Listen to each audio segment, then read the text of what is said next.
ครับสวัสดีเจ้าพ่อแม่พี่น้องตำบลบ้านกลางตีฮักและเคารพทุกท่านวันนี้เสียงตามสายจากเทศบาลตำบลบ้านกลางก็ได้มาส่งกระจายเสียงในเจ้าวันพฤหัสบดีที่5เดือนกุมภาพันธ์ปีพุทธศักราช2569วันนี้ตรงกับแฮม3ค่ำเดือน5เหนือนะเจ้าวันนี้เราก็มีข่าวสารมาอู้จากกันทางจากของเทศบาลตำบลบ้านกลางและข่าวสารจากหน่วยงานราชการอื่นกันเหมือนเช่นเคยนะเจ้าข่าวแรกในวันนี้ก็เป็นข่าวการจัดกิจกรรมตามโครงการเทศบาลตำบลบ้านกลางพบประชาชนประจำปีงบประมาณ2569นะเจ้าปีนี้เฮาจัดระหว่างวันที่17กุมภาพันธ์ถึงวันที่4มีนาคม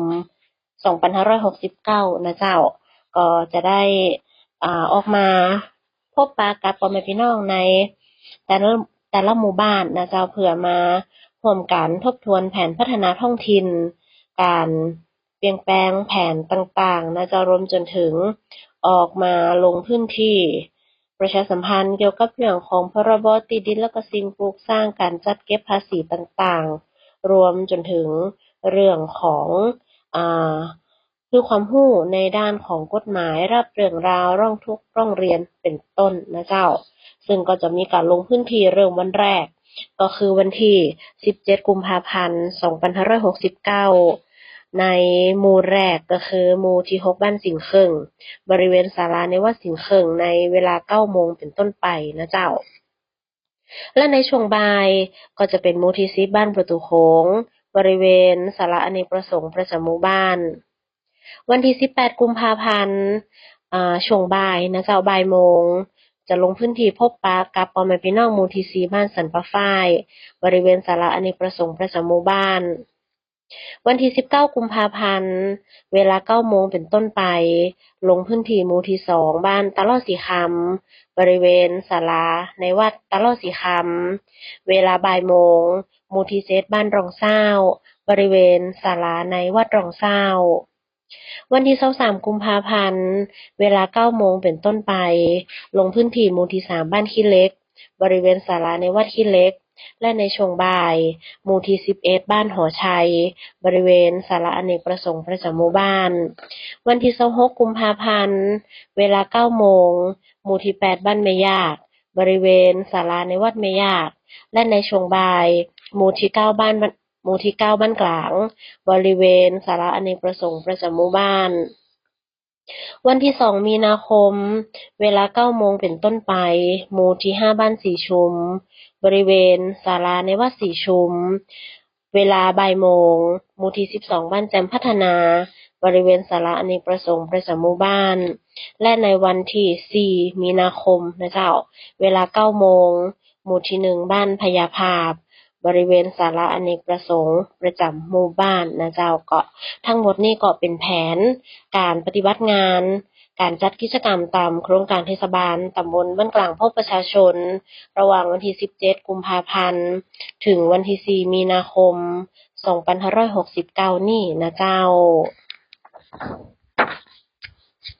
มาฟังแหมข่าวหนึ่งกันพ่องนะเจ้าก็เป็นการประชาสัมพันธ์เชิญชวนพ่อแม่พี่น้องในพื้นที่นะเจ้ามาใช้บริการตีศูนย์กีฬาและนันทนาการจามเทวีของเทศบาลตำบลบ้านกลางนะเจ้าคุณรู้หรือไม่ว่าใจกลางชุมชนของเฮาตีบ้านตะลอดสีคำหมู่ที่2เนี่ยมีพื้นที่หนึ่งที่พร้อมจะดูแลทั้งสุขภาพกายสุขภาพใจแล้วก็ความสัมพันธ์ของคนในชุมชนเฮานะเจ้านั่นก็คือสนามกีฬาเทศบาลตำบลบ้านกลางหรือศูนย์กีฬาและนันทนาการจามเทวีของเทศบาลตำบลบ้านกลางสนามกีฬาแห่งนี้มีพื้นที่กว่า100ไร่นะเจ้าบ่ได้เป็นเพียงแค่สถานที่ออกกำลังกายแต่คือพื้นที่สีเขียวนะเจ้าแห่งการเรียนรู้การพบปะปอดของหมู่เฮาคนตำบลบ้านกลางแล้วก็เป็นพื้นที่ที่คนทุกช่วงวัยสามารถมาใช้เวลาร่วมกันสร้างความสัมพันธ์ที่ดีของสถาบันครอบครัวแห่งตนนะเจ้าที่นี่เด็กและเยาวชนสามารถมาวิ่งเล่นมาออกกำลังกายนะเจ้ามาเสริมสร้างพัฒนาการด้านจิตใจแล้วก็ด้านอารมณ์กลุ่มคนวัยทำงานท่านสามารถออกมาปฏิบัติ ออกมาออกกำลังกายด้วยกันนะเจ้าก็ถือว่าได้ผ่อนคลายความเครียดจากการทำงานด้วยการเดินก็ดีการวิ่งก็ดีหรือว่าการเล่นกีฬาที่ท่านถนัดนะเจ้าผู้สูงวัยสามารถออกมาขยับขยายร่างกายอย่างเหมาะสมเสริมสร้างสุขภาพเพื่อแข็งแรงอย่างต่อเนื่องนะเจ้าซึ่งสนามกีฬาของเทศบาลตำบลบ้านกลางฮาวพร้อมที่จะรองรับกิจกรรมกีฬาหลากหลายนะเจ้าบอกว่าจะเป็นจักรยานขาไถวูดบอลเปตองตะกร้อฟุตซอลฟุตบอลแบดมินตันลานวิ่งออกกำลังกายนะเจ้ารวมจนถึงกิจกรรมส่งเสริมสุขภาพกิจกรรมชุมชนในโอกาสต่างๆแห่มตยนะเจ้าและในทุกวันพุธเขาก็จะมีกิจกรรมฟื้นฟูสมรรถภาพของผู้ที่มีปัญหาทางการเคลื่อนไหวที่บริเวณชั้นล่างของศูนย์ฟื้นฟูสมรรถภาพทางการเคลื่อนไหวอาคารบ้านทรงไทยนั่นเองนะเจ้าซึ่งทุกวันพุธและวันพฤหัสบดีตั้งแต่วันที่11กุมภาพันธ์เป็นต้นไปนะเจ้าเขาจะมีตลาดสีเขียวกาดตะตอนยอนฮักกายฮักใจมาร์เก็ตนะเจ้าเป็นการจำหน่ายสินค้าเพื่อสุขภาพรวมจนถึงของกินของใจที่น่าสนใจแหมหลายรายการด้วยกันนะเจ้าซึ่งการมาแจ้สนามกีฬาบ่เพียงแต่ช่วยให้ร่างกายเฮาแข็งแรงแล้วยังช่วยสร้างน้ำใจนักกีฬาสร้างมิตรภาพสร้างชุมชนตีเข้มแข็งไปด้วยกันนะเจ้าซึ่งเทศบาลตำบลบ้านกลางของเฮาเชิญชวนพี่น้องประชาชนทุกคนทุกท่านนะเจ้ามาร่วมกันใช้พื้นที่ดีๆแห่งนี้ได้ฟรีโดยบ่มีค่าใช้จ่ายออกกำลังกายใกล้บ้านสุขภาพดีใกล้ตัวเพราะว่าสุขภาพดีๆเริ่มต้นได้ที่ศูนย์กีฬาและนันทนาการจามเตวีของเทศบาลตำบลบ้านกลางของเฮานะเจ้ามาฟังข่าวจากหน่วยงานราชการอื่นกันพ่องนะเจ้าก็เป็นข่าวการจัดกิจกรรมเดินรณรงค์นะเจ้าเลือกตั้งสสและออกเสียงประชามติลำพูนไม่ลำพังรวมพลังมาเลือกตั้งกันนักๆนะเจ้าซึ่ง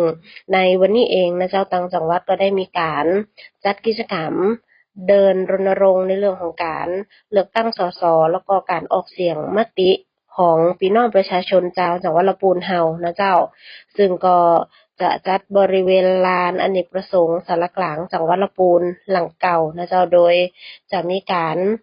เริ่มลงทะเบียนกันตั้งแต่เวลา 6 โมงเจ้าเป็นต้นไปนะเจ้าซึ่งทุกภาคส่วนก็จะมาพร้อมกันบริเวณสารกลางจังหวัดลำพูนหลังเก่าและในเวลาประมาณ 7 โมงนะเจ้าประมาณ 7 โมงท่านปิยพงษ์ชูวงศ์ผู้ว่าราชการจังหวัดลำพูนก็จะได้เดินทางมาถึงบริเวณงานแล้วก็กล่าวเปิดงานรวมจนถึงชี้แจงกิจกรรมที่ได้จัดขึ้นนะเจ้าซึ่งผู้เข้าร่วมกิจกรรมก็จะร่วมพิธีแสดงความไว้อาลัยแด่สมเด็จพระนางเจ้าสิริกิติ์พระบรมราชินีนาถพระบรมราชชนนีพันปีหลวงพระผู้เสด็จสู่สวรรคาลัยเป็นเวลา 93 นาทีแล้วก็จะมีพิธีเปิดกิจกรรมนะเจ้าซึ่งก็จะได้มีการเชิญชวนคือกับผู้ที่มีสิทธิ์เลือกตั้งในพื้นที่จังหวัดลำพูนเฮานะเจ้าออกมาใช้สิทธิ์เลือกตั้งสสการออกเสียงประชามติรวมพลังรักษาแชมป์จังหวัดที่มีผู้มาใช้สิทธิ์เลือกตั้งนักที่สุดในประเทศไทยเป็นสมัยที่ 16 นะเจ้าหลังจากนั้นก็จะมีการเดินขบวนรณรงค์ไปตามเส้นทางในพื้นที่จังหวัดลำพูนนะเจ้าก็ถือว่าเป็นกิจกรรมดีๆที่มาฮื้อหมู่เฮาเจ้าลำพูนมารวมพลังกันนะเจ้าออกมาใช้สิทธิ์ใช้เสียงของท่านในการเลือกตั้งสสในการออกเสียงประชามติรวมพลังรักษาแชมป์จังหวัดลำพูนที่มีผู้มาใช้สิทธิ์เลือกตั้งมากที่สุดในประเทศไทยนะเจ้า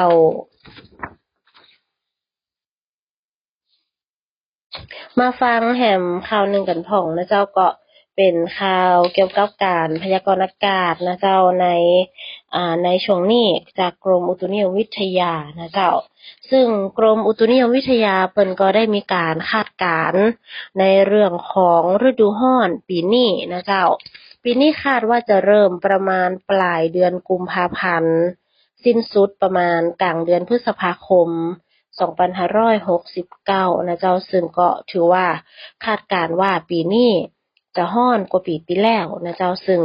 ก็จะมีจังหวัดที่มีโอกาสที่อุณหภูมิจะสูงกว่า42องศาเซลเซียส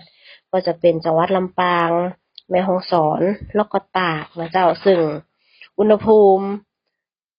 สูงสุดเฉลี่ยประเทศไทยตอนบนจะอยู่ที่ประมาณ36ถึง37องศาเซลเซียสนะเจ้าซึ่งจะมีปริมาณฝนรวมเฉลี่ยโดยนะเจ้าจะต่ำกว่าค่าปกติของปีที่แล้วซึ่งต้นเดือนจนถึงกลางเดือนมีนาคมก็จะมีอากาศร้อนในหลายพื้นที่ในตอนเมื่อวันนะเจ้าซึ่งภาคเหนือของเฮายังคงมีอากาศเย็นในช่วงมะเจ้าแล้วก็อาจจะมีพายุฤดูร้อนเกิดขึ้นได้เป็นระยะนะเจ้าส่วนในช่วงปลายเดือนเมษายนถึงกลางเดือนพฤษภาคมเนี่ยก็จะเป็นช่วงของการเปลี่ยนฤดูกาลจะมีอากาศดีแปรปรวนนะเจ้ามีอากาศร้อนอบอ้าวเป็นระยะแล้วก็มีฝนฟ้าคะนองเพิ่มนักยิ่งขึ้นตยนะเจ้าก็แจ้งประชาสัมพันธ์ให้กับพ่อแม่พี่น้องได้เตรียมรับมือกับสภาพอากาศที่เปลี่ยนแปลงอย่างอีกตยนะเจ้าก่อนที่จะลากันไปในวันนี้นะเจ้าเฮาก็มีสาระน่ารู้เกี่ยวกับโรคบัดติดต่อหรือว่าโรค NCDs นะเจ้าเป็นโรคที่เป็นโรคเรื้อรังที่มีระยะเวลาในการดำเนินของโรคที่ยาวนานโดยมีสาเหตุมาจากปัจจัยเสี่ยงแล้วก็บ่สามารถที่จะแพร่หรือว่าส่งต่อให้กับบุคคลหนึ่งไปยังบุคคลหนึ่งได้โดยตรงหรือว่าผ่านตัวนำโรคนะเจ้าซึ่งพฤติกรรมเสี่ยงที่ทำให้เสี่ยงต่อการเกิดโรคบัดติดต่อส่งผลให้เกิดโรคนั่นเองก็มีหลายๆพฤติกรรมนะเจ้าอย่างเช่นมีความเครียดการสูบบุหรี่หรือบุหรี่ไฟฟ้ามีกิจกรรมทางกายหรือว่าออกกำลังกายบ่เพียงพอนะเจ้าดื่มเครื่องดื่มที่มีแอลกอฮอล์รับประทานอาหารที่บ่เหมาะสมชอบทานอาหารที่หวานมันเค็มเป็นประจำนะเจ้าหรือว่ามลพิษทางอากาศที่มีฝุ่นควันอันนี้ก็ส่งผลเช่นเดียวกันนะเจ้าแล้วก็ในเรื่องของการนอนหลับพักผ่อนการพักผ่อนบ่เพียงพอ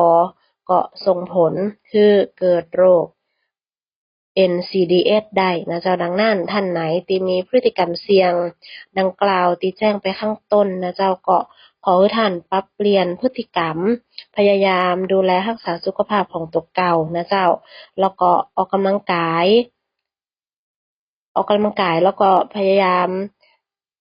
กินอาหารคือครบ5หมู่นอนหลับพักผ่อนให้เพียงพอแล้วก็พยายามลดความเครียดลงนะเจ้าก็จะส่งผลให้เฮามีสุขภาพร่างกายที่